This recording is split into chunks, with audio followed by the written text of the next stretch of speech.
प्यारे बच्चों, आज हम लोग सिद्ध करेंगे रूट 3 एक अपरिमेय संख्या है। पिछली वीडियो में मैंने सिद्ध करके बताया था कि रूट 2 एक अपरिमेय संख्या है। तो आज उसी आधार पे रूट 3 एक अपरिमेय संख्या है, उसको सिद्ध कर लेंगे हम लोग। ठीक है, ओके। तैयार है सब कोई? देखना ध्यान से। सिद्ध करना है रूट 3 एक अपरिमेय संख्या है। तो सिद्ध करने के लिए सबसे पहले हम लोग मान लेते हैं कि रूट 3 क्या है? एक परिमेय संख्या है। जैसे मान लेते हैं कि कोई दोषी है और फिर उसको क्या करते हैं, कोर्ट में ले जाके निर्दोष साबित कर जाता है, उसके खिलाफ सबूत इकट्ठा करके। तो उसी तरह से इसको मान लेते हैं क्या कि रूट 3 एक परिमेय संख्या है। चलिए स्टार्ट कीजिए। माना कि रूट 3 एक परिमेय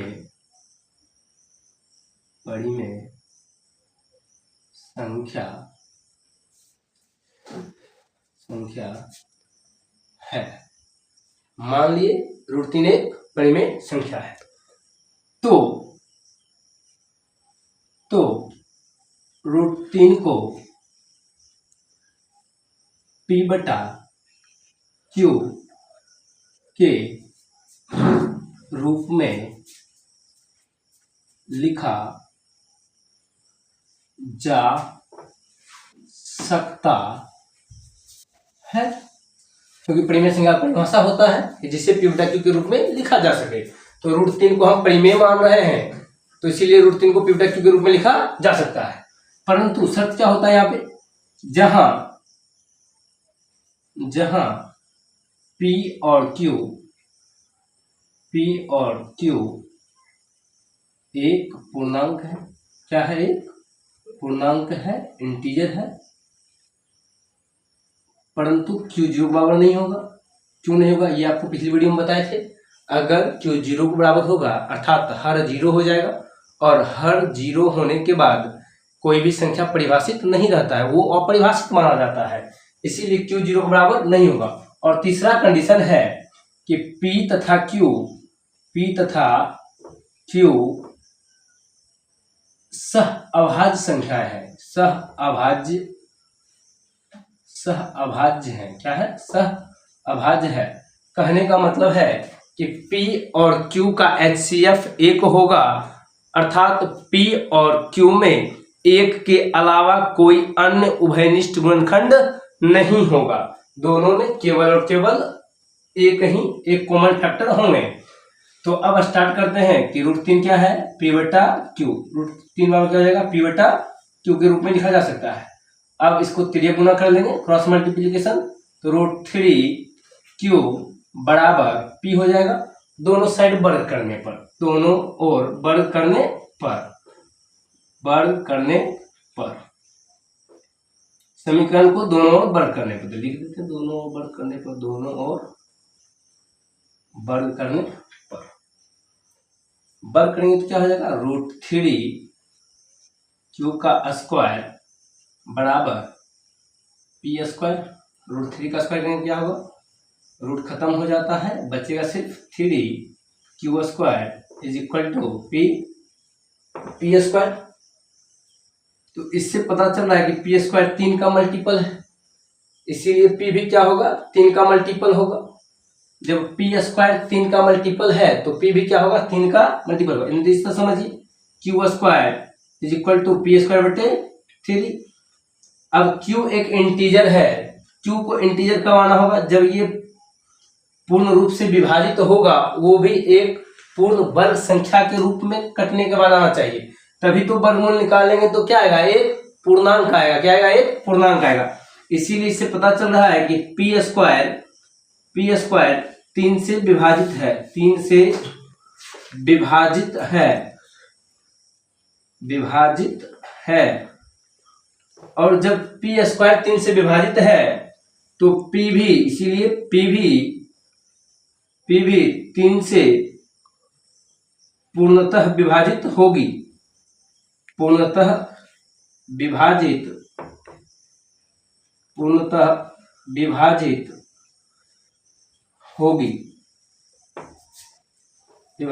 होगी। अब क्या करना है? इसको अगर समीकरण हम एक मान लिए, क्या मान लिए समीकरण एक, तो अब समीकरण एक में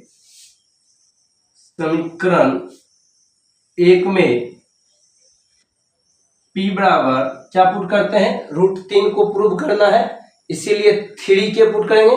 √2 को प्रूव करना था पिछले वीडियो में, इसीलिए क्या पुट किए थे, 2 के पुट किए थे। तो P बराबर कितना मान रखेंगे, 3 क्या रखेंगे, 3 जहां के क्या होगा, जहां के एक पूर्णांक होगा, जहां के एक पूर्णांक है, एक पूर्णांक है, जहां के क्या है, एक पूर्णांक है। चलिए समीकरण एक में रख देते हैं, क्या आता है, q² बराबर P जब हो जाएगा 3k का स्क्वायर बटे 3, सॉल्व कीजिए इसको, q² is equal to 9k² बटे 3, 3 × 3, 3 3 जा 9, यानी q² is equal to 3k²। अब इधर लिख लेते हैं, ठीक है, स्पेस है नहीं, यहाँ ही सॉल्व कर लेते हैं थोड़ा सा, नहीं तो ऊपर सॉल्व कर लेते हैं, नहीं कर लेते हैं। k² बराबर कितना हो जाएगा, 3 को इधर ला के भाग दे देंगे, यानी q² बटे 3। अब जब यहाँ पे k एक पूर्णांक है, तो ये पूर्णांक कब आएगा, जब q को भी 3 से विभाजित होना पड़ेगा और विभाजित होकर एक पूर्ण वर्ग आना पड़ेगा। क्या पढ़ा हुआ है, पूर्ण वर्ग, ताकि वर्गमूल जब इसका निकाला जाए तो वो एक पूर्णांक हो, क्या हो, एक पूर्णांक हो। इसीलिए q² को 3 से पूर्णतः विभाजित होना पड़ेगा, वो भी एक पूर्ण वर्ग संख्या आए, ऐसा विभाजित हो कि एक पूर्ण वर्ग संख्या है, इसका वर्गमूल हम लोग निकाले तो ये क्या है, पूर्णांक है। इससे पता चल रहा है कि q² 3 से विभाजित है, 3 से विभाजित है, 3 से विभाजित है। अब जब q² 3 से विभाजित है तो q भी 3 से विभाजित होगा, तो q भी 3 से पूर्णतः विभाजित होगा, पूर्णतः विभाजित होगा। अब क्या पता चल रहा है, यहां से P भी 3 से कट गया और Q भी 3 से कट गया, इससे ये पता चल रहा है कि P तथा Q में एक के अलावे 3 एक अन्य उभयनिष्ठ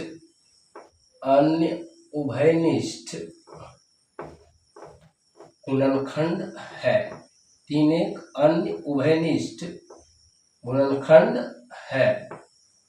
अतः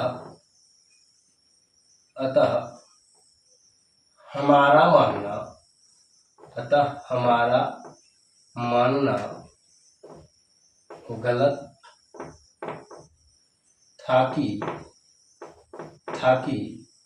√3 एक परिमेय संख्या है, इसीलिए √3 एक अपरिमेय संख्या है, √3 एक अपरिमेय संख्या है। प्रूफ हो गया, क्या हो गया, प्रूफ हो गया, बस इतना ही करना है, प्रूफ हो गया। बस पिछली वीडियो में जो किए थे वही यहाँ भी कर रहे हैं।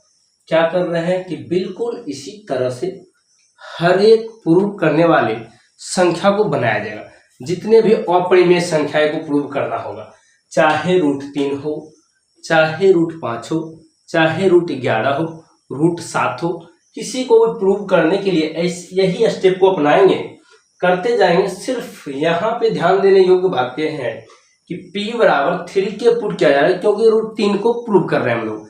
अगर प्रूव करना था √5 को तो P बराबर क्या पुट करते, 5 के प्रूव करते, फिर इसी प्रोसेस को अपनाते और पता चलता कि P 5 से विभाजित हो रहा है और Q भी 5 से विभाजित हो रहा है। इसीलिए रूट 5 क्या है, एक अपरिमेय संख्या है। रूट 11 को प्रूव करना होता तो इसमें क्या आएगा कि p भी 11 से विभाजित होगा और q भी 11 से विभाजित होगा। अतः हमारा मानना गलत हो जाएगा, क्योंकि p और q में एक के अलावे 11 एक अन्य उभयनिष्ठ गुणनखंड आ जाएगी और रूट 11 एक अपरिमेय संख्या हो जाएगी। इसी तरह से सब कुछ प्रूव करना है और हम आशा करते हैं कि आप लोग को ये दोनों वीडियो में अच्छे से समझ में आ जाएगा कि कैसे प्रूव किया जाता है रूट 3 एक अपरिमेय संख्या है, रूट 5 एक अपरिमेय संख्या है, रूट 7 एक अपरिमेय संख्या है। Okay, thank you. अगले वीडियो के लिए फिर हम लोग मिलेंगे नेक्स्ट बार। अच्छा लगा तो लाइक करें और कमेंट करें।